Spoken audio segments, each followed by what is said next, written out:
EVG integra culturas por medio de la educación. Por tal motivo, nuestra plataforma educativa está conformada por estudiantes y docentes latinoamericanos que comparten sus conocimientos trascendiendo fronteras. Si ya eres nuestro alumno, es importante que conozcas cómo utilizar la plataforma educativa. Primero, debes ingresar al sitio web www.evg.es. Segundo, en el menú principal debes ingresar a Área de Alumnos. Tercero, ingresa tu correo y contraseña con el cual te registraste en el curso. Cuarto, una vez que ingreses en la plataforma educativa, debes dirigirte a la fotografía del curso para que se despliegue el contenido. Quinto, los recursos que encontrarás en la plataforma son solicitud de certificado, ingresar a las clases en tiempo real, descargar documentos de la biblioteca virtual, revisión de notas. Sexto, cómo utilizar la plataforma educativa. Clic en la lección correspondiente. Si encuentras el botón Ver los cuestionarios de la lección, debes ingresar para resolverlo. Llenar los campos correspondientes a continuación. Seleccionar la opción Completar el cuestionario.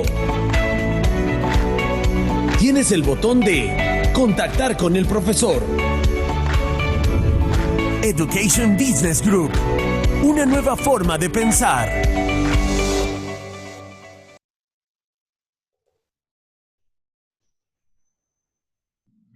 Buenas noches a todos, ¿cómo están? Bienvenidos a la cuarta clase. Estamos ya en el tramo final. Los voy a leer. ¿Cómo les va? Bienvenidos desde Perú, Nicaragua, desde México, desde Honduras. ¿Cómo están? Buenas noches, bienvenidos. Ya llegamos al tramo casi final, ¿sí? Estamos en la cuarta clase. Hoy vamos a hablar sobre neuroeducación. Así es que espero que todos se conecten, que tengan una feliz noche y que podamos disfrutar de esta clase también hoy. Agradezco mucho los mensajes que estamos recibiendo, estamos respondiendo todas las preguntas que surgen. Aquellos que no encuentren el link de la clase, les compartí un mail que es alumnos@evg.es, que ustedes se pueden comunicar ahí y ver por qué motivo no están pudiendo conectarse desde Zoom. Igualmente también les conté que en YouTube pueden encontrar las clases, ¿sí?, del día anterior, es decir, las clases pasadas. Ahí pueden revisarla y pueden repasar desde ese lugar. También en la biblioteca virtual, recuerden que está el Syllabus, que tiene todas las clases hasta el último día, ¿sí? Es el mismo contenido que yo comparto en el PowerPoint. Nada más que el PowerPoint es un formato que nos sirve para poder compartirlo, ¿sí?, en el vivo nosotros, pero ahí, en la biblioteca virtual, en modo de Word, tienen absolutamente todo el contenido que vimos desde la clase 1 hasta la clase que vamos a ver mañana. Bueno, ahora sí, buenas noches Paraguay, buenas noches Chile, buenas noches Colombia. Bueno, bienvenidos a todos, así es que vamos a comenzar la clase de hoy. Voy a compartir el PowerPoint. Vamos a compartir pantalla.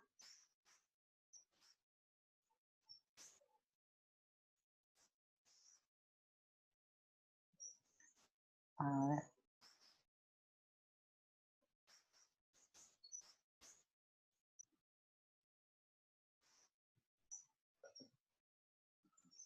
Momento, que ya lo compartimos. Aquí vamos. Lo voy a intentar de nuevo. A ver, ahora sí.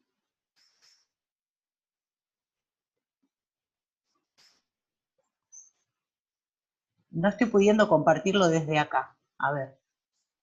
Un minutito que ya lo compartimos, ¿sí?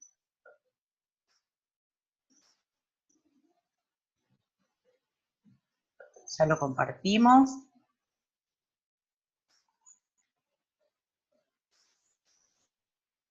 A ver.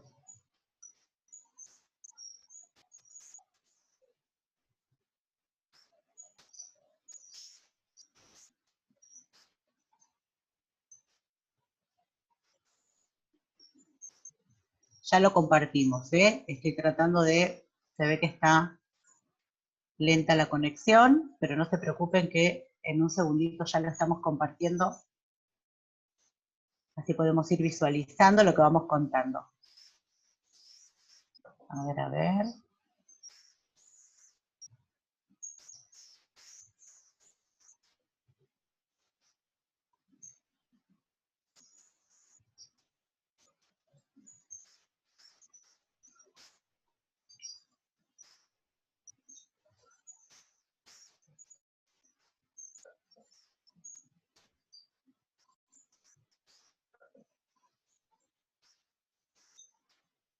Bien.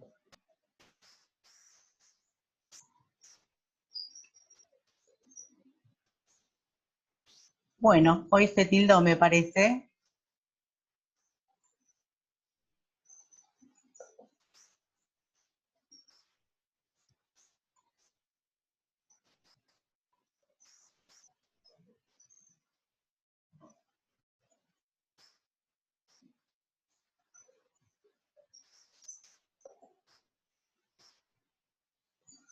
A ver, a ver.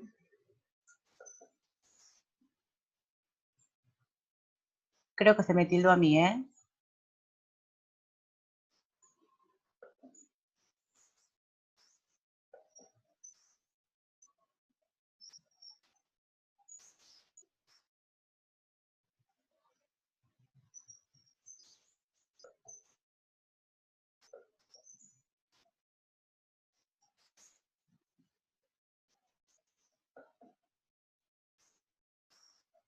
A ver.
A ver, ahí me parece que está volviendo a conectar.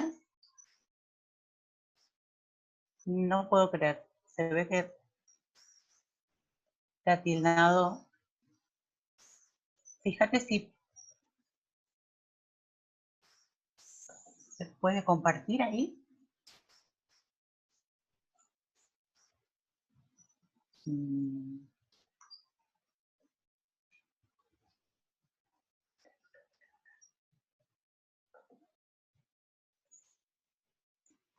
A ver, vamos a intentar de nuevo. Pido disculpas, pero se ve que hubo un inconveniente acá.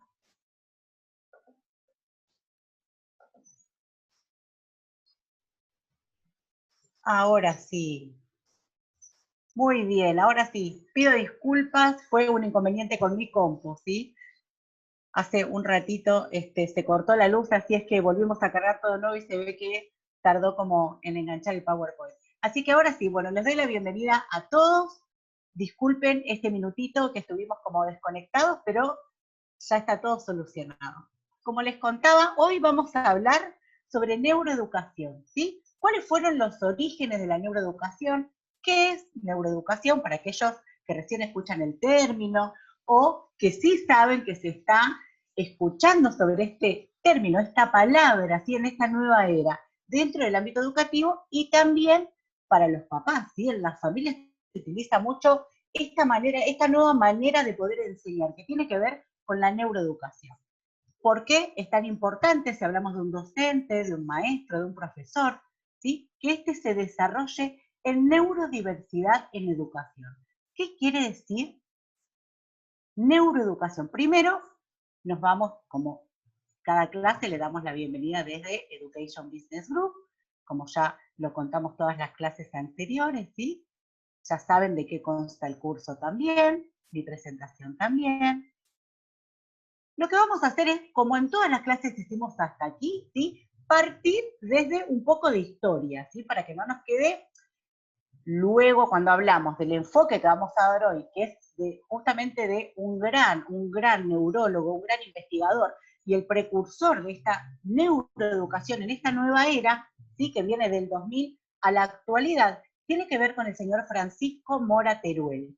Entonces, para poder llegar al señor Francisco Mora Teruel, primero vamos a contar cuál fue toda la transición y toda la evolución dentro de la neurociencia y todo el nacimiento y el desarrollo de la neuroeducación, ¿sí? Así es que de esta manera vamos a comenzar esta cuarta clase de nuestro curso, ya casi en la recta final, ¿sí?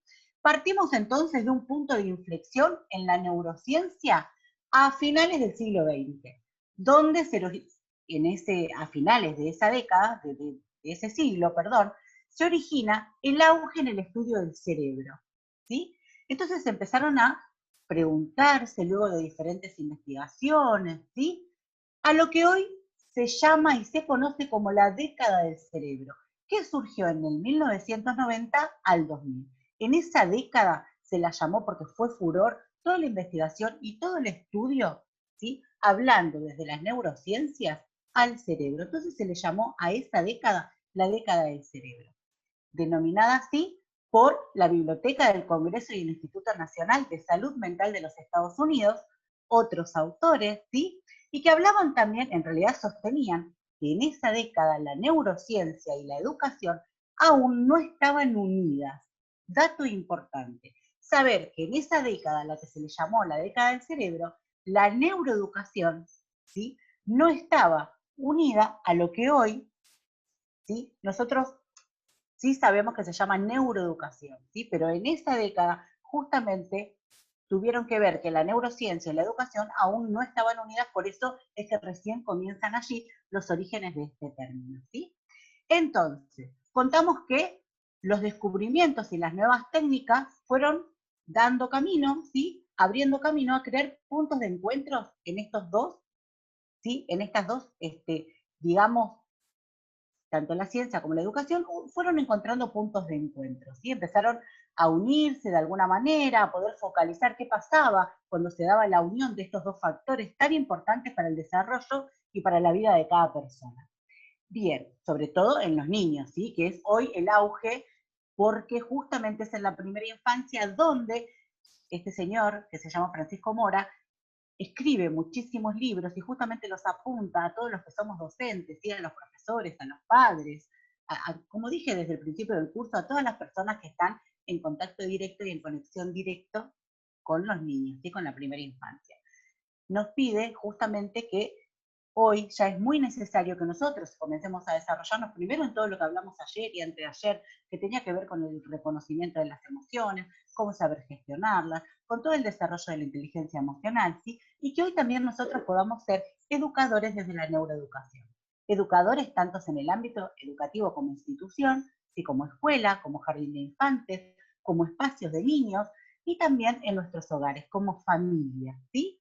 Entonces dijimos que comenzaba en esa década recién a darse puntos de encuentro debido al estudio del funcionamiento del cerebro con una alta precisión. A la vez, seguramente se comenzaron a hacer ahí distintos tipos de estudios, ¿sí? Que tenían que ver también con nuevas maquinarias y nuevos aparatos que comenzaban, ¿sí? A poder acompañar el avance de la tecnología junto con el de la neurociencia para poder comenzar a investigar mucho más el cerebro, sus funciones, ciertas partes que aún no tenían, ¿sí? Como descifrar, y que aún hay muchísimo más por descubrir y por seguir investigando seguramente en cuanto a cerebro hablamos, ¿sí? Cuando hablamos de otro autor, hablamos de Pallares, que en el 2016 añade que todas estas aportaciones vienen heredadas en gran medida de la psicología cognitiva, por un lado, y de la psicología evolutiva, entre otras disciplinas que también van a intervenir en la unión de estas dos, ¿sí? Que contamos al principio. Otro autor, que se llama Sala Silva, en el 2003, presenta una síntesis de los hallazgos más relevantes que han contribuido al desarrollo de la neurociencia, con la llegada de los nuevos recursos de imagen, ¿sí? Acá es lo que yo les hablaba de las nuevas técnicas, de los nuevos aparatos y las nuevas imágenes que eran no invasivas, que tenía que ver con la llegada de nuevos recursos justamente de imágenes no invasivas como una neuroimagen, una de las principales herramientas que sustituyó a las autopsias para analizar el cerebro, ¿sí? Esto tiene que ver con estudios mucho más complejos, mucho más superiores, sí, que también están dentro de la historia y que dieron, a través de diversas investigaciones y de estas nuevas técnicas de estudio y de investigación, por supuesto, dieron como resultado todos los avances que prosiguieron luego diferentes autores que fueron como amasando toda esta nueva era de la neuroeducación, ¿sí? El resultado de estos recientes estudios que son tecnocientíficos, como les conté recién, del cerebro, trajo nuevos conocimientos acerca del aprendizaje del ser humano. Una herramienta que le va a servir de apoyo a todos los que somos docentes y les ayudará a desarrollar de manera más eficiente la misión educativa, además de hallar metodologías efectivas en el proceso de enseñanza-aprendizaje, ¿sí? Este gran interés por los conocimientos que se produjeron en la neurociencia está sobrepasando los límites de su ámbito tradicional, que era la medicina. ¿Sí? ¿Se acuerdan que dijimos que todavía toda la parte de neurociencia no se había unido con la educación, así que solamente tenía que ver con la medicina, como nos cuenta acá este autor? Y abarca muchas otras áreas en realidad, ¿sí? Que tienen que ver con el conocimiento y por sus diversas disciplinas, por su aplicación, ¿sí? En diversas disciplinas. ¿Se acuerdan que habíamos hablado ayer de este señor que hablaba de la inteligencia emocional múltiple, ¿sí? ¿Qué quiere decir eso? Que cada uno de nosotros tenemos un don, pero que lo tenemos en diferentes áreas, diferentes gustos, diferentes maneras. Por supuesto, hablamos ahí de una neurodiversidad. Eso quiere decir que los cerebros son neurodiversos. Por eso es tan importante no educar a todos los niños de la misma manera.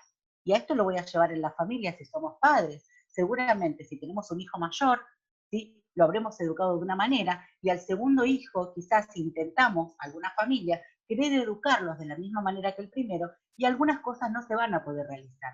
Primero porque la era, ¿sí? Digamos, el año cronológico en el que los estamos criando son muy, si se llevan 10 años de diferencia, hablamos de una década, ¿sí? Que evolucionó absolutamente todo. Desde lo tecnológico, hay avances, como conté ayer, en todas las áreas, ¿sí? Desde el medio ambiente hasta lo personal, hasta lo social, dentro de las tecnologías, la economía, el mundo todo evolucionó. Entonces, querer ayudar en la crianza a un niño que vive en este mundo actual, en este año 2020, con toda la modalidad que quizás lo hicimos hace 20 años atrás, no sería posible, de hecho no seríamos neuroeducadores, ¿sí? Porque tiene que ver con esto de que no estaríamos respetando esta neurodiversidad que sí se está estableciendo y que acompaña todo el avance, como conté recién, tanto tecnológico. Hablo de este tecnológico fundamentalmente porque es el disparador, ¿sí? De uno de los últimos artículos que hizo el autor Francisco Mora Teruel. Justamente él habla de cómo los niños de hoy tienen el manejo de las tecnologías y cómo nosotros como docentes o como familia podemos utilizarlo en beneficio, ¿sí? Y no, como conté ayer con el ejemplo del amigo de Goleman, que decía, bueno, él había creado una aplicación antes de ser padre y luego que fue padre se dio cuenta de que en realidad él lo criticaba desde la mirada de tomarlo como un distractor en la vida, ¿sí? Interpersonal. Esto es lo bueno de poder citar a diferentes autores, ¿sí? Nos vamos enriqueciendo de las posturas que tiene uno, las investigaciones que tiene otro, y cada uno va arrojando, ¿sí? Para los gustos de todos nosotros, cuáles son las opiniones con las cuales nosotros, ¿sí? O la corriente que quizás nosotros vamos a poder tomar como guía en este desarrollo o en este aprendizaje personal que estamos realizando en este curso, ¿sí? Entonces, dijimos que por esta razón de todo lo que expliqué, hay autores como el señor Mora. Mora es Francisco Mora Teruel. En el 2007 hablan de una sociedad neurocultural, debido al nacimiento de muchas de las de las neurociencias sociales en las últimas 2 décadas. Ya hablamos de 20 años, ¿sí? Como, por ejemplo, la neuroética, la neuroeconomía, el neuromarketing, la neuropolítica, entre otras, ¿sí? Comienza esto de la neurociencia y la neuroeducación a avanzar en absolutamente todos, pero todos los aspectos con los que nosotros nos relacionamos en la vida cotidiana, ¿sí? Comenzamos a ponerle sentimiento y emoción a todos los pensamientos y a todas las investigaciones que se comienzan a realizar.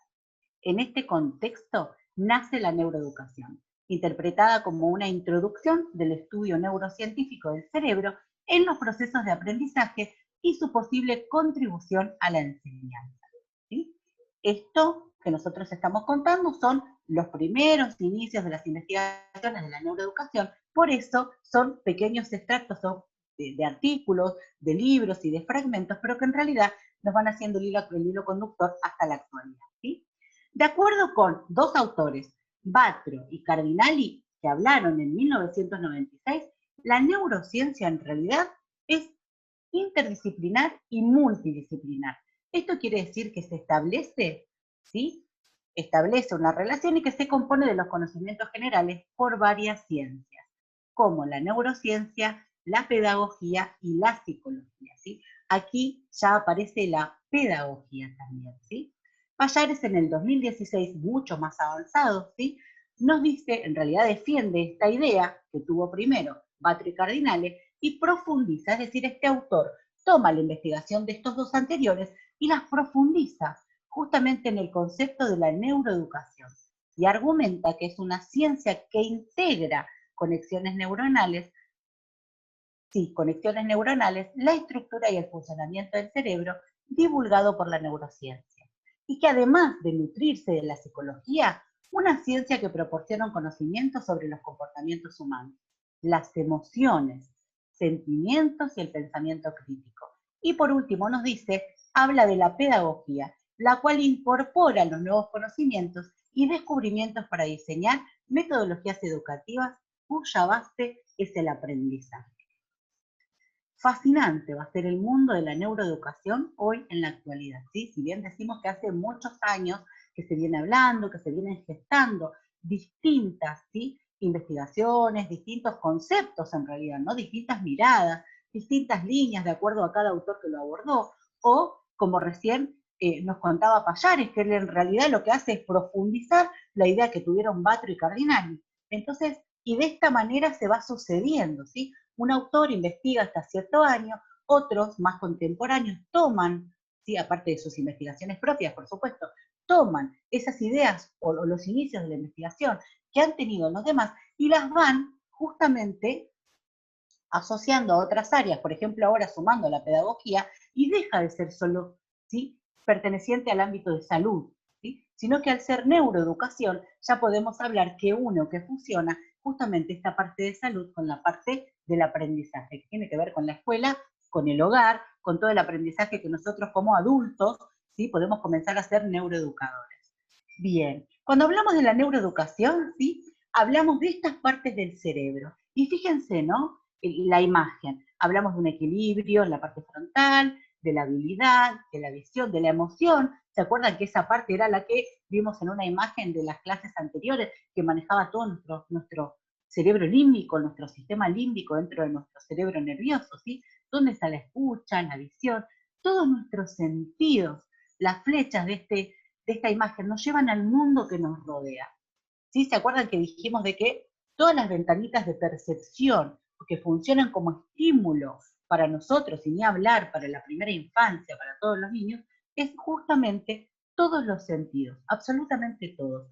Todo lo que puedo ver, lo que puedo leer, lo que puedo saborear, lo que puedo sentir, lo que puedo escuchar. Entonces, todo lo que me rodea, y más en la primera infancia, se aprende a través de la exploración de todo lo que nos rodea. Así aprendimos cada uno de nosotros y vamos a justamente diferenciar, como conté hoy, si tenemos dos hijos de edades muy diferentes, ¿sí?, sabemos que uno, ¿sí?, exploró de una manera, de acuerdo a los recursos que había en ese tiempo, de acuerdo a las posibilidades que nosotros como familia teníamos y los conocimientos que nosotros teníamos como familia, ¿sí? Hoy abrimos internet y tenemos muchísimas propuestas sobre neuroeducación. Entonces sabemos que existe, lo podemos visualizar, lo podemos escuchar, alguien nos puede contar. Alguno de sus hijos quizás irá a una de estas escuelas que tiene un maestro que es neuroeducador. Ser neuroeducador es formarse en este desarrollo del aprendizaje que va unido a la emoción, ¿sí? Y ahora vamos a ver qué interesante que es. Y seguramente no solamente los que están acá compartiendo y participando del curso, que son docentes o profesionales que estén en instituciones educativas, sino todas las familias se van a llevar para casa, ¿sí?, estas nuevas propuestas de poder proponer quizás distintos escenarios dentro de casa para que nuestros niños puedan aprender. ¿De qué manera es más impactante el aprendizaje? ¿O por qué un aprendizaje no me lo olvido más? ¿Sí? Y tiene que ver con un montón de cualidades y características que tiene que tener un docente, o un padre, o una madre, o aquel cuidador primario, ¿sí?, que está en ese momento. Todo el tiempo estamos educando, ¿sí?, ya sea en casa, ya sea en un ámbito educativo, pero todo el tiempo en la primera infancia estamos educando. En realidad ellos están aprendiendo de absolutamente todo, todo, todo lo que los rodea. Ayer hablábamos de los modelos que nosotros teníamos que hacer como adultos, tanto los papás, ¿sí?, las familias. Yo cuando digo papás, ¿sí?, o aquel que cumple el rol, o el cuidador primario, o todos los miembros de una familia, ¿sí?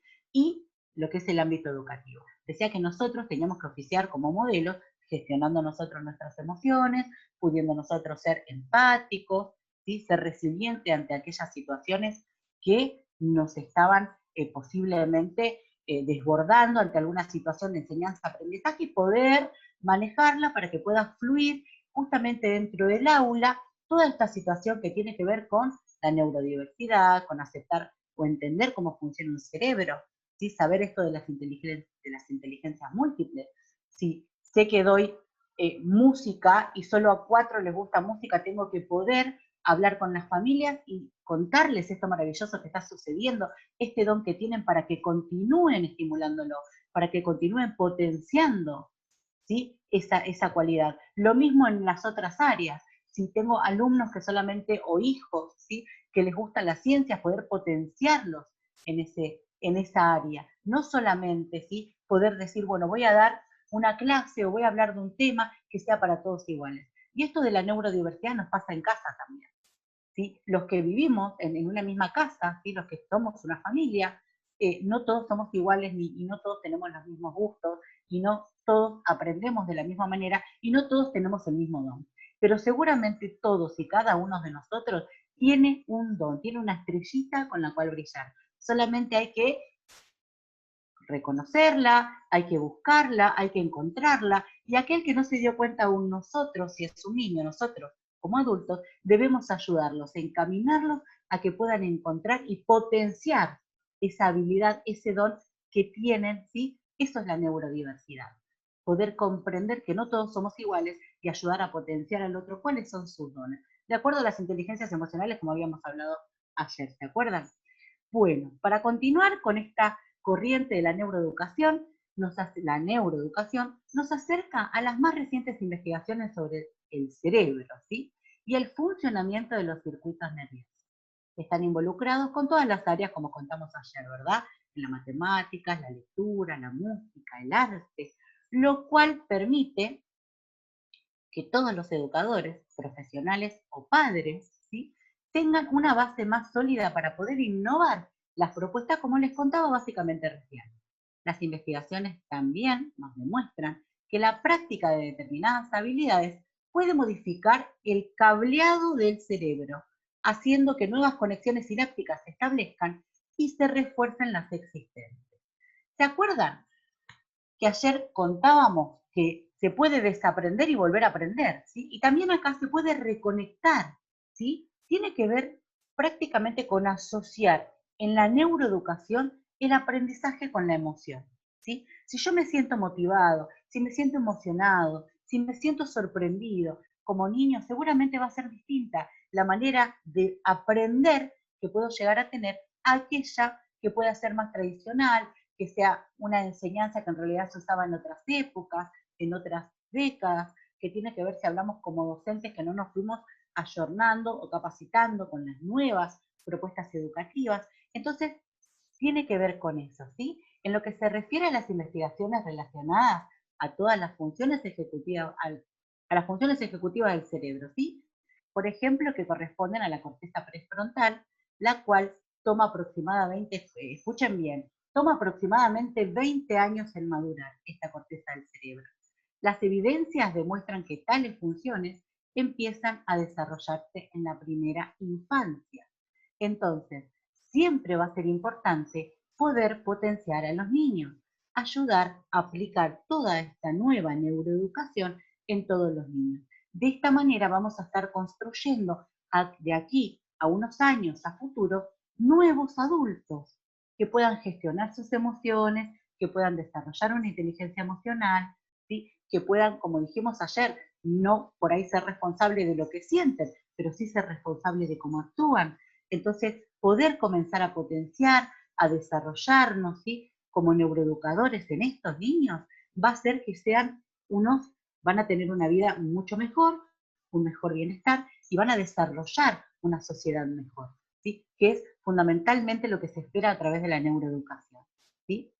Bien, por supuesto formar personas en realidad, perdón, formar personas más empáticas, ¿sí? Que puedan reconocer las emociones y también reconocerlas con los demás. Poder tener una vida, interactuando socialmente que sea más positiva, ¿sí? Que realmente haga un mundo mejor, ¿sí? Porque si cada uno de nosotros lo hacemos en casa, a su vez en cada institución, y luego esto se pone como de moda, ¿sí? Todos nos ponemos a ser neuroeducadores como familiares, como padres, como docentes, realmente entre todos vamos a construir nuevas generaciones de adultos, porque estos niños van a crecer en este proceso de neurodiversidad.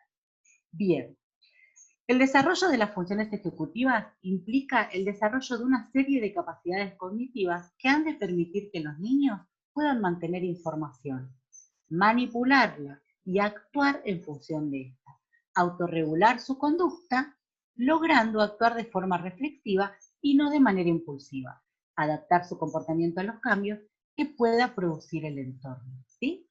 Las alteraciones tempranas en el desarrollo ejecutivo limitan de forma dramática la capacidad del niño para poder hacer frente a situaciones novedosas, así como para adaptarse a los cambios de manera más flexible, ¿sí? Sería ideal establecer como requisito principal para todos los educadores una formación en neuroeducación, así como para los padres de familia y toda una comunidad. La primera infancia es compromiso de todos nosotros, de absolutamente todos nosotros. Bien, vamos a hablar esto que se titula Un breve viaje al cerebro humano y su proceso de desarrollo, ¿sí? El proceso de desarrollo humano ya sabemos que es fascinante, ¿sí? Ensambla factores genéticos, factores ambientales que van a ir influyendo en el desarrollo cerebral y que van a ir modelando la conducta de cada uno, modelando las emociones, la estructura física, las habilidades cognitivas y sobre todo la personalidad, permitiendo así que el ser humano se adapte y sea parte de su entorno. Es un proceso de construcción, es un proceso constructivo, con una complejidad única en cada persona y que va a tener como base indiscutible los primeros años de vida. Todo nos va a remitir a la primera infancia, ¿sí? Por primera vez en la historia estamos ahora, ¿no? Frente a un momento de gran comprensión de una etapa crucial y determinante de la vida. ¿Sí? Tiene que ver con esto de ponerle más énfasis a la primera infancia. Vieron que cada uno de los autores nos lleva a la primera infancia, ¿sí? ¿Y de dónde proviene tal comprensión? En los últimos años, a través de las investigaciones en neurociencia, estamos logrando conocer el maravilloso mundo del cerebro humano, más que en 100 años atrás. Miren todo el avance científico, tecnológico y de investigaciones y de gente comprometida, ¿sí? En querer saber más, que justamente se sabe más hoy, se ha investigado mucho más, con mejores resultados hoy que hace 100 años atrás. Tiene que ver nada más ni nada menos que con toda la evolución que hablamos en cada una de las clases, ¿sí?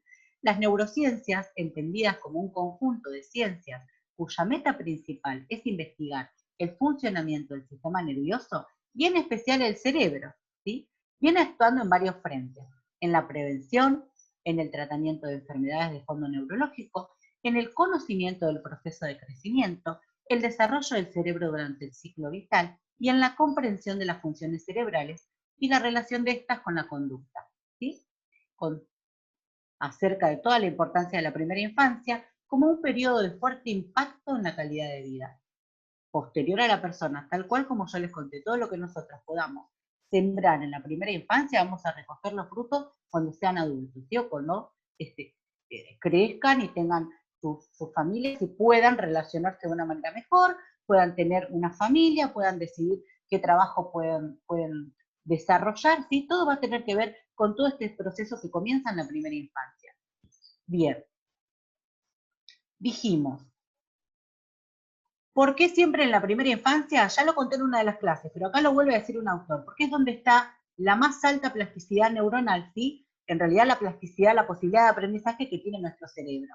En esta etapa permite que las experiencias vividas lo modelen tanto estructuralmente como funcionalmente, ¿sí? Y ahora vamos a ver qué quiere decir esto, que lo comienza a explicar ahora sí nuestro, de quien nosotros vamos a tomar de acá en más todo lo que es neurociencia, ¿sí? Que es nuestro escritor y nuestro gran neurólogo, Francisco Mora Teruel. Él nos dice que sin curiosidad no hay atención ni conocimiento.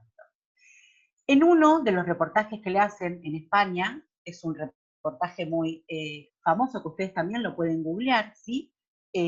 Nos dice, nos habla justamente de ¿qué pasa? ¿Por qué? Le pregunta un docente a Francisco Mora. Le dice, ¿por qué no consigo que mis alumnos pongan atención? Entonces Francisco le pregunta de qué manera era que él, por ejemplo, en 2 minutos le explicara cómo desarrollaba o explicaba él una clase.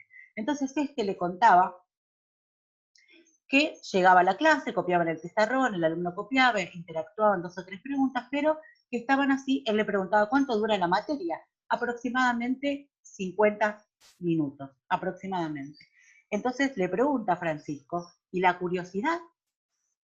Eso es lo que le faltaba a toda esa hora en la que el maestro había preparado prolijamente toda su planificación para poder dar la clase, el tema, pero el recurso fundamental era la curiosidad. No despertó la curiosidad en los niños para que ellos se apropien del saber, para que ellos puedan acceder al saber. Entonces, de acá, de estas investigaciones, él nos da el ejemplo de que sin curiosidad no va a haber atención. Los niños van a atender, ¿sí? Esto que desarrollaba el autor anterior, que tiene que ver con las funciones cognitivas, ¿no? Con las funciones ejecutivas superiores. Tiene que ver con la memoria, con la atención, ¿sí? La memoria a corto plazo, la memoria de trabajo. ¿Qué va a pasar con todas esas funciones ejecutivas si los niños no despiertan la curiosidad? ¿Sí? ¿Quién es Francisco Mora? Bueno, es un doctor en medicina. Acá les dejo un poquito para que ustedes, en el sílabus también está, para que lo puedan leer allí, ¿sí? Y él fundamentalmente expresa una frase que es impactante, ¿no? Que está, ustedes ven en internet, todo el mundo la copia en los portales, en los artículos y todas las entrevistas que le han hecho, encabeza con esta frase. Él nos dice que el maestro debe ser la joya de la corona de un país. Miren la importancia que le da al maestro, ¿verdad? En la última década, la ciencia neurológica ha aportado nuevas luces para poder comprender el modo en el que aprendemos y ha abierto nuevos caminos para avanzar en la innovación educativa. Francisco Mora, que es uno de ellos, en este momento donde las tecnologías nos están invadiendo, nos dice y nos alerta, con un valor extraordinario, pero nunca, nunca va a ser sustitutivo del maestro. Él reconoce el gran avance e invasión, ¿sí? Justamente de las tecnologías y de toda esta innovación que hay en cuanto tecnológicamente hablando, pero él aún sigue creyendo de que el docente, el maestro, es único e irreemplazable, ¿sí? El maestro debe ser la joya de la corona de un país, repite Francisco Mora en este artículo, en este reportaje que le habían hecho.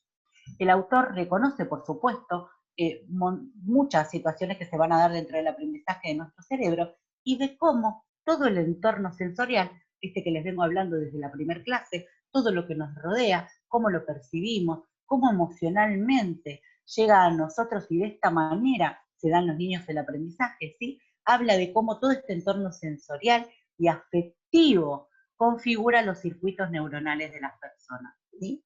La construcción del razonamiento y de la memoria, nos explica, son posibles gracias al conocimiento desde los sentidos, de todos los sentidos, por lo que hay modos de aprender mejores que otros. No es lo mismo estudiar. A ver, y acá es importante el ejemplo que da porque es la realidad. Nosotros luego lo llevamos a la práctica, ¿sí? Él nos dice claramente que no es lo mismo estudiar, por ejemplo, los tipos de árboles estampados en un libro o dibujados en el pizarrón, que ir al bosque, ir a buscar la experiencia directa, ir al parque a investigar, ¿sí? Cualquiera sea la temática, pero que podría realizarse a través de una experiencia directa. Entonces así se comienza a sembrar esa semillita de la curiosidad, comienza la creatividad en el cerebro de cada uno de los niños. Y cada uno de los niños, ante esa experiencia directa, que puede ser en el jardín de casa, en una plaza, si hablamos de un lugar, o sea, institucionalmente hablando, un lugar educativo, el ámbito educativo, puede ser algún lugar que tenga un espacio verde, que tenga un espacio al aire libre, de acuerdo no solamente en biología, se puede hacer en absolutamente todas las áreas, todos los temas y todas las materias. Pero él da un ejemplo, ¿sí? Y dice claramente que no es lo mismo estudiar los tipos de árboles que están estampados en un libro o en el pizarrón o en la pizarra, a pasear por un bosque, ¿sí? O por algún parque. No tanto por lo bucólico que supone la segunda experiencia. ¿Qué quiere decir él con esta frase? Que parece como difícil y fuerte, ¿no? Es contundente. Él dice, no tanto por lo bucólico que supone la segunda experiencia, es decir, se refiere a la de pasear por el bosque, y él le da esta connotación de bucólico. ¿Qué quiere decir bucólico? Es como poético, ¿sí? Él da como una especie de romanticismo y tiene que ver con un género literario, pero él utiliza esta palabra, bucólico. Miren, lo compara hasta poéticamente a lo que puede significar en un niño poder tener esa experiencia directa para poder construir él el aprendizaje. ¿Sí? Para poder ¿Y cómo lo va a construir él si no está guiado? Me vas a decir, lo construye él a través de cómo lo percibe, de cómo lo siente, de cómo sintió la textura, si está viendo un árbol, si lo abrazó, si sintió que está dentro de la naturaleza, cuál fue las cosas que pudo sentir desde el olfato, qué cosas escuchó, si hubo animales, si hubo canto de pájaros. En realidad toda esa construcción la va a hacer cada uno de los niños. Puede que otro no haya escuchado eh, ningún animal, pero sí haya podido sentir aromas. Entonces, de esta manera tiene que ver la construcción del aprendizaje dentro de la neuroeducación. Esta experiencia directa. Hacer, voy a dar el recurso, es decir, vamos a hablar de los árboles. Todos estamos de acuerdo que el tema va a ser hablar de los árboles, pero el disparador en cada uno de ellos va a tener que ver cuando yo dé la posibilidad, ¿sí?, de que construyan eso ellos solos, a través de los sentimientos, ese aprendizaje. Y le voy a proponer y voy a abrir lo que va a ser primero la curiosidad, ¿sí?, que ellos puedan elegir qué parte poder explorar, qué ambiente, qué lugar. Por ahí no todos van al mismo árbol. ¿Se entiende cuál es el ejemplo? Tiene que ver con esto, ¿sí? Con que realmente la fuente y la fuerza que le van a aportar las vivencias y que van a estar asociadas al conocimiento más profundo que cualquier definición y cualquier manera y cualquier texto que yo les lea, cualquier imagen que les muestre o cualquier dibujo de árbol que haga en el pizarrón. ¿Sí? Nada se va a comparar a esta fuerte experiencia de la vivencia. Di el ejemplo de los árboles porque lo da justamente nuestro autor, nuestro enfoque de hoy, pero justamente podemos utilizarlo en cualquiera de las áreas, ¿sí? La experiencia directa, entonces, nos dice Mora, aporta una fuente de vivencia que da un conocimiento más profundo que cualquier definición que se pueda hacer desde solamente ¿sí?, el texto, o, como dije recién, de poder copiarlo en el pizarrón. No digo que no esté bien ni una ni otra, sino que dijimos que teníamos que empezar a unir, empezar a ver diversidad, poder ver neurodiversidades dentro de que los cerebros son todos diferentes, ¿sí? Pueden tener similitudes, pero yo puedo disparar un tema, pero dar la posibilidad de que cada uno lo pueda descubrir a su manera y sobre todo interpretar, ¿sí?, a través de los sentidos para que se pueda fijar de esta manera el aprendizaje y de esta manera nunca se olvide, porque algo, yo no me olvido de cosas que se conectaron con una emoción, seguramente a ustedes también les pasa. Entonces lo mismo pasa en casa, como papá, ¿sí? Cada cosa, cada aprendizaje que se va dando va a ser único. Seguramente a cada uno de nosotros tenemos una experiencia que no se nos va, o sea, no se nos olvida más, y son aquellas de cuando cocinamos por primera vez con mamá o con la abuela, cuando nos fuimos de pesca, cuando nos enseñaron, ¿sí?, a cómo se podía hacer algún tipo de comida, cómo se podía, ¿sí? Todo tiene que ver con las experiencias directas, donde estuvo puesto el sentimiento, donde la emoción fue la que guió el aprendizaje. Es sumamente interesante y va a ser sumamente resiliente para nosotros, y empáticos más que resilientes, ¿sí? Resiliente aquel que pasó por alguna situación trágica y fue modificado a favor en la vida, ¿sí? Sería lo resiliente, pero el empático es aquel que puede reconocerse y que de esta manera puede reconocer al otro. Y de esta manera también lo que hace es que tengamos una mejor calidad de vida todos. Un docente que no está parado, ¿sí? Desde el lugar del escritorio, con la pizarra, sino que se acerca. ¿Se acuerdan que yo les contaba ayer que depende, ¿sí? De cómo cada uno tiene agudizado más uno de los sentidos, ¿sí? Va a necesitar apropiarse de ese aprendizaje. Este docente está cerca para aquel que necesite escuchar cerca la palabra, la buena modulación de la voz, cerca del que necesita el contacto para poder sentir seguridad, ¿sí? Para aquel que necesita una explicación más cerca, con ejemplos, con juegos, ¿sí? Pero que igual quizás en esta escena estén aprendiendo los números o las letras, pero lo están haciendo a través de un juego y lo están haciendo de manera, ¿sí? Corporalmente y afectivamente más cerca. Entonces esta emoción de poder celebrar con el docente, ¿sí? A través de un contacto, de un buen gesto, al niño le genera una emoción que seguramente lo pega al aprendizaje y no se lo olvida más. De esta manera se da el buen aprendizaje. Bueno, lo que se llama educar con cerebro, ¿sí? Educar con cerebro, justamente repetir y repetir datos hasta memorizarlos, no es el mejor camino para aprender. Esto nos lo dejó claro el señor Mora, ¿sí? Los estudios científicos demuestran que la emoción, el deporte, la sorpresa y la experimentación son algunos de los ingredientes necesarios para poder sumar el conocimiento. Dentro de muchísimas investigaciones también se habla del deporte, ¿sí? De los ejercicios, que también son sumamente importantes, como contamos ayer, más allá de la técnica de respiración para poder oxigenar el cerebro, ni hablar de todo lo que aporta, ¿sí? Si hiciéramos todos los días actividad física. Pero fundamentalmente comenzar a desarrollarlas en los niños, para que ellos puedan comprender, ¿sí? Más allá de aprender desde la psicomotricidad, ¿sí? El reconocimiento de su cuerpo, la construcción subjetiva de su yo, poder comenzar desde las primeras infancias, hablar de toda la construcción de su cuerpo, tanto de manera global, pero primero lo tienen que comprender de manera segmentada, ¿sí? Para poder un niño tomar un lápiz, ¿sí? Dentro de las primeras infancias tenemos que hablar de las leyes de desarrollo, ¿sí? Entonces tenían que ver con la próximo distal, próximo, ¿sí? Tiene que ver con todo esto de que va de adentro para afuera, la céfalo-caudal, próximo distal. Entonces, un niño, para poder reconocer que con esta mano se toma un lápiz, primero tuvo que tener reconocimiento de su centro, luego de su hombro, luego de su codo, luego de su muñeca, ejercitar la prensa, tomar el lápiz y ahí recién comenzar el proceso de lectoescritura. Cuando esta, ¿sí? Situación óculo-manual que tiene que ver con practicar, que fácilmente se hace con juegos, con invocar pelotitas, ¿sí? Hablaríamos horas de esta situación, pero es para que ustedes se vayan dando cuenta por qué es tan importante pasarlo por la experiencia. Las vivencias dejan un aprendizaje que no es lo mismo que aquellas que solo son dirigidas, ¿sí? No, más allá de todos estos grandísimos y respetados autores que nos van dando toda esta información, lo sabemos cuando lo ponemos en práctica. Yo sé que cada uno de ustedes está diciendo mientras escucha lo que les voy contando y un poco leyendo, que es así, que lo pueden ir imaginando en sus hijos, sus sobrinos, sus hermanos, sus alumnos, ¿sí? Lo van a ir viendo de esta manera. Y la diversión. Un docente que entra con ganas y que se divierte, ¿sí? Porque antiguamente estaba como asociado la preocupación y la angustia al aprendizaje. Uy, no me sale, no puedo.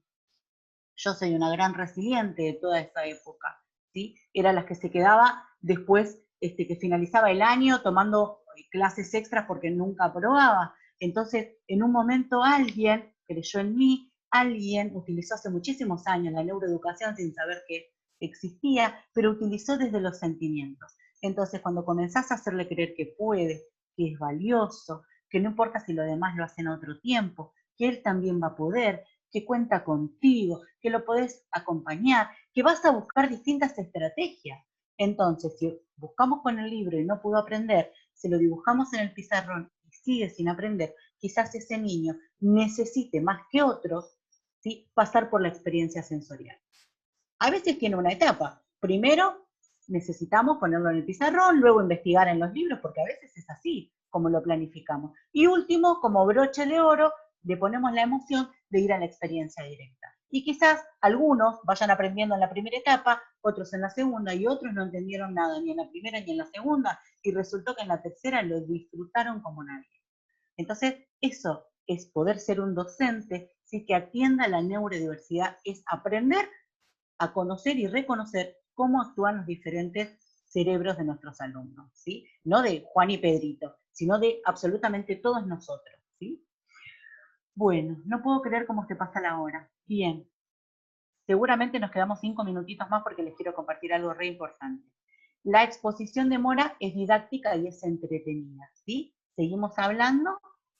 Con todo lo que yo les conté recién, es todo lo que dice acá en el PowerPoint, ¿sí? Dijimos que la obra de Mora pretende concientizar sobre la importancia radical de los avances de la ciencia, ¿sí? En abrazo con la psicología y las humanidades. Miren qué importante, las humanidades. Eso habla, ¿no? De que al docente nadie va a poder quitarle la humanidad, ¿sí? Ni las tablets, ni los celulares, ni las computadoras, ni las nuevas tecnologías. Son herramientas que el docente va a poder utilizar, pero jamás, jamás podría ser reemplazado si hablamos de neuroeducación, porque justamente ese aprendizaje debe ir ligado a la emoción, ¿sí? También nos dice que sin emoción no hay aprendizaje, ni desarrollo favorable, por supuesto, dentro de los sistemas neuronales hablando. Nosotros como educadores, y esto sí lo hablo en el ámbito institucional, educativo, tenemos muchos recursos, ¿sí? El ámbito educativo no es solamente para enseñar la currícula, para poder explicar los contenidos que tenemos y que se los tienen que saber de acá a fin de año porque lo establece, no. Nosotros somos primero, prevenimos a través de la estimulación, a través de los sentimientos, de las emociones, de todo esto que les conté que nosotros ponemos en nuestros alumnos, ¿sí? Que vos vas a poder, lo vamos a hacer a tu modo, yo como docente me voy a preocupar por ir investigando y observando en mi grupo, a ver quién va a requerir un poco más de mi presencia emocionalmente hablando, ¿sí? Entonces puedo prevenir, luego puedo detectar si hay alguna situación, ¿sí?, que no se esté dando dentro del desarrollo esperable, como nos dice Mora, lo puedo detectar. Entonces, de esta manera, rápidamente puedo comunicarme con la familia y la puedo encaminar a que vea un especialista, porque ahí yo ya no tengo nada que ver, ¿sí? Tengo que ser respetuoso hasta dónde sí puedo y cuáles son mis límites. Entonces, pero podemos detectar. Y luego, si ese niño se ha detectado alguna situación neurológica, como habla Mora, podemos luego, que viene con un diagnóstico, ¿sí?, de su neurólogo o quien lo haya recomendado, nosotros podemos continuar trabajando neurodiversamente. Esto significa la neurodiversidad.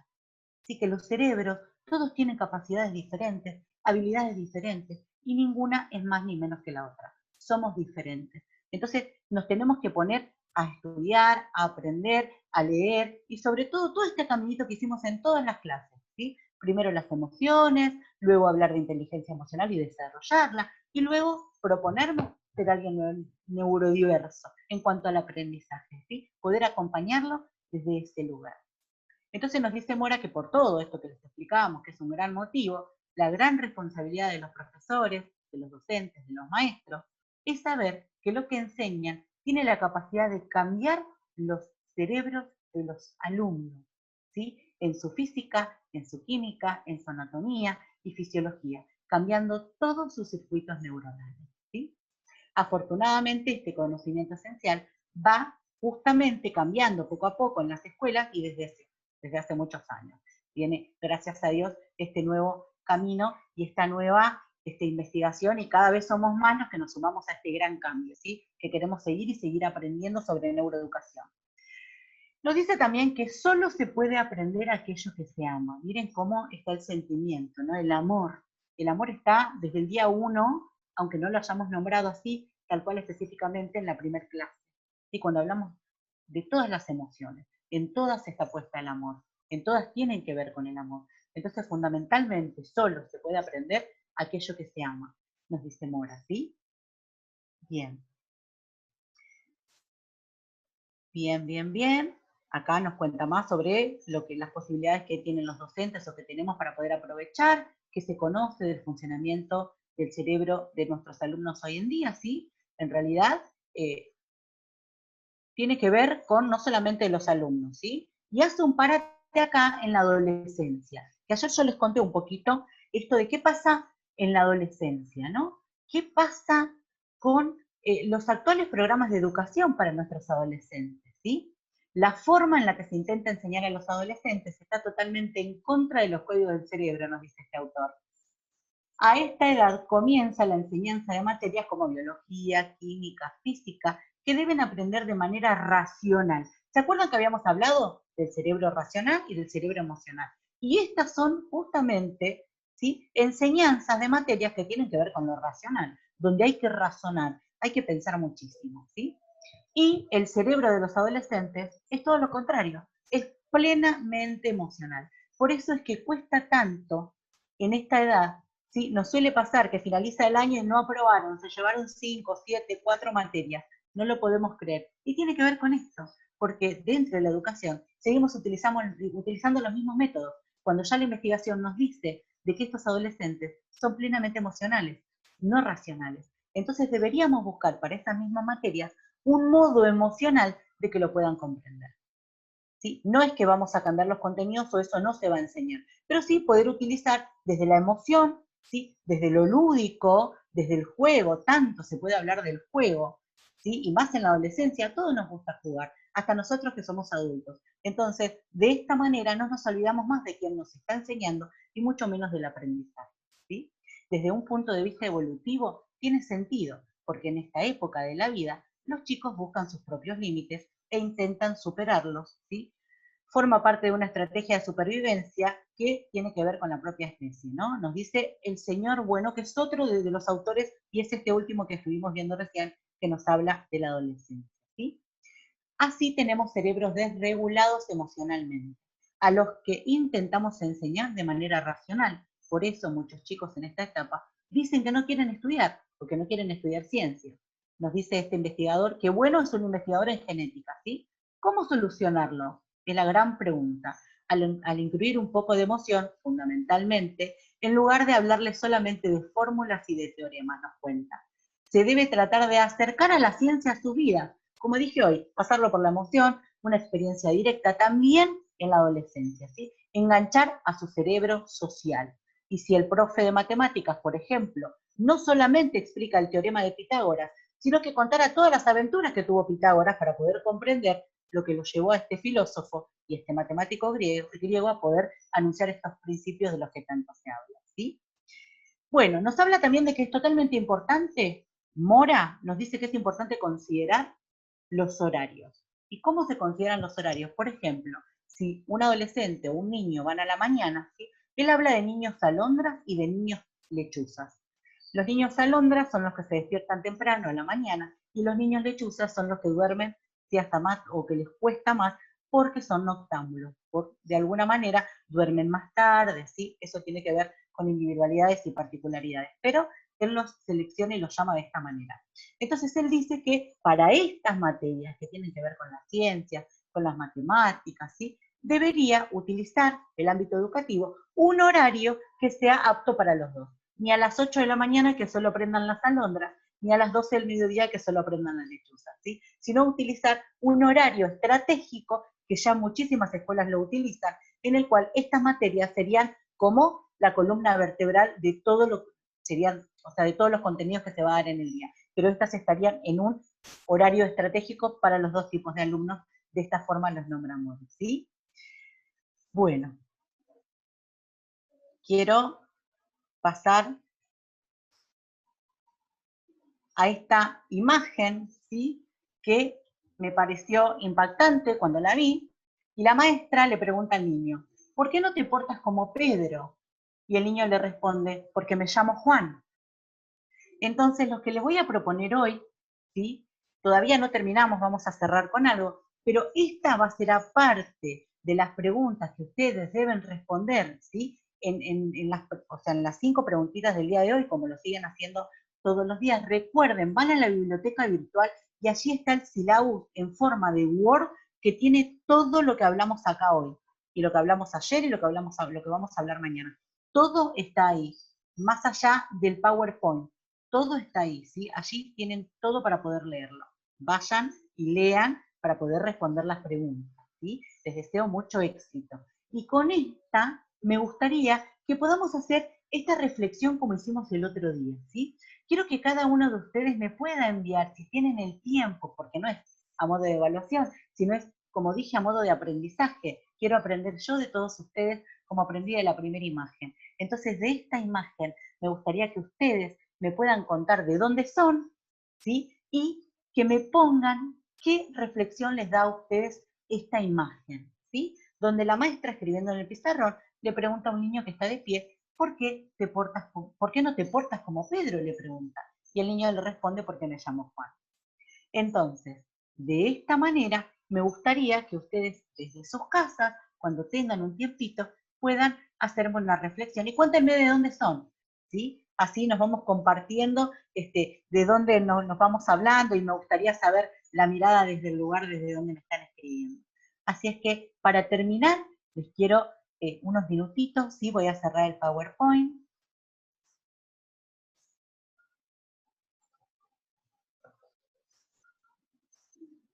Bien.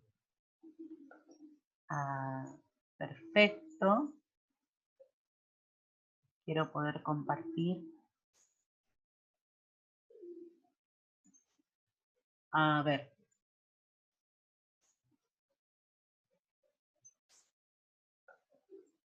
Un minutito que ya.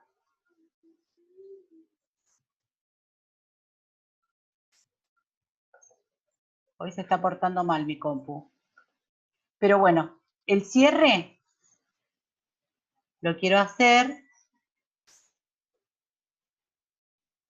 Los voy a leer primero, a ver si hay alguna pregunta.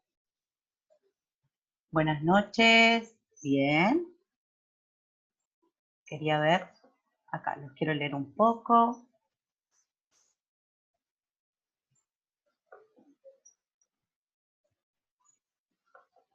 Bueno, no me deja leerlos tampoco. Hoy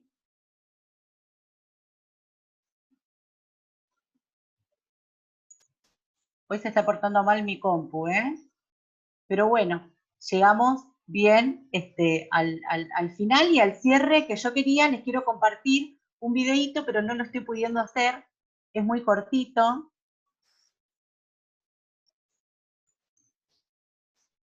A ver. Quiero poder compartirles la pantalla y no lo estoy logrando. A ver. Para compartir.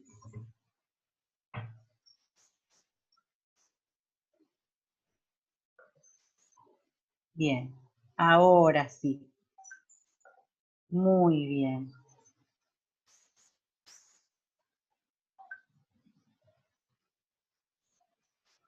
Ahí me están guiando porque se me complicó a mí. Si nos pueden ayudar y que lo puedan compartir, porque me gustaría que ustedes, un momentito, voy a ver que me están ayudando para poder compartir con ustedes este cierre. Bien. A ver, a ver.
Ya estoy con ustedes, ¿eh? El problema es de mi compu.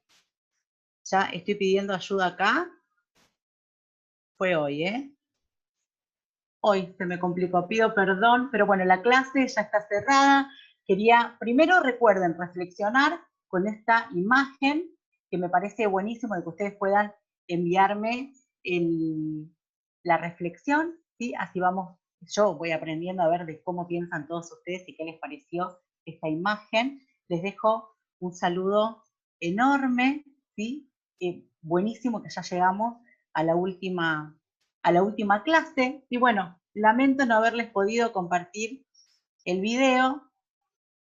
Lo tenía acá, se puso rebeldísima mi compu, así es que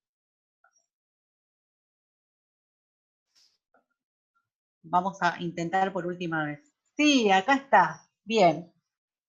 Ahí vamos. Vamos a cerrar con este.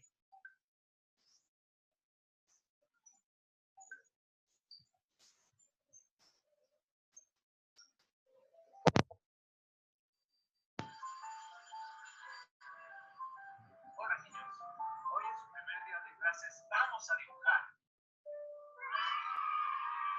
Silencio, ahora saquen sus colores. Yo podría dibujar un paisaje bonito, un coche azul, una jaula. Gato azul, me gusta el azul. Detente, no les dije que puedan empezar, ¿o sí? Muy bien todos, vamos a dibujar una flor. Una flor, una flor. Hay flores de muchos colores. Blancas, rojas, rosas, de tales colores. Espera, te dije que te esperes. Todavía no les digo cómo hacerlo. Primero tomen el color verde y dibujen una flor así, dos pequeños óvalos para las hojas y ahora con el color rojo dibujen 4 triángulos. Listo.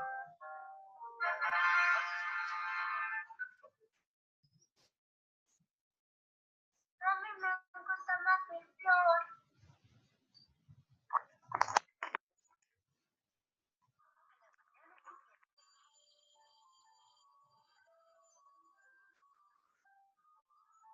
Hola niños, el día de hoy vamos a utilizar plastilina.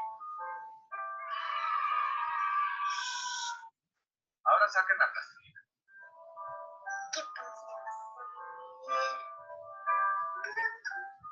Con una pelota. Mejor me dejo nieve. Una hoja. Espera. Otra vez tú. Les he repetido 1000 veces que hagan lo que yo les digo. Muy bien todos. Vamos a hacer una serpiente. Y así pasaron los meses en la escuela, donde los alumnos, en vez de poder usar su imaginación y creatividad, los limitaban siempre a hacer lo mismo y de una sola manera. Hasta que un día, los padres de Vane decidieron mudarse a otra ciudad.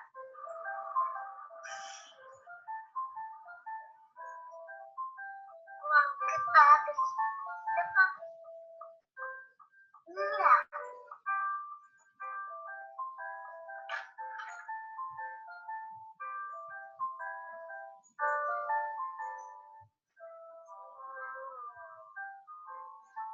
Hola, ¿cómo te llamas? Vale. Mucho gusto, Vane. Hoy es tu primer día de clases. ¿Qué te gustaría hacer? No sé. ¿Te gustaría dibujar? Ajá. Muy bien. Puedes tomar los colores y las hojas que están en la mesa.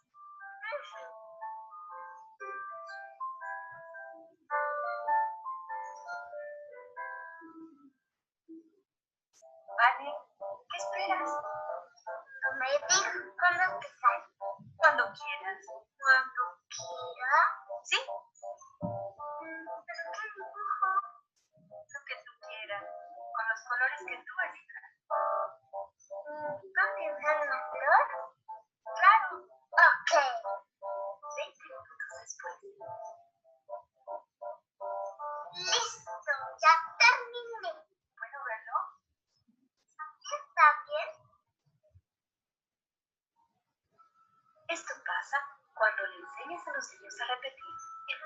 enseñarlos a pensar.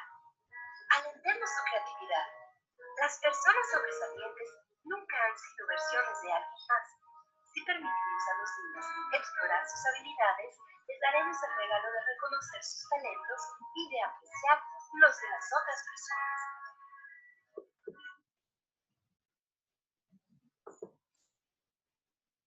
Hermoso, me pareció hermoso este cuento para poder cerrar de lo que hablábamos hoy, en toda la clase hoy de neurodiversidad.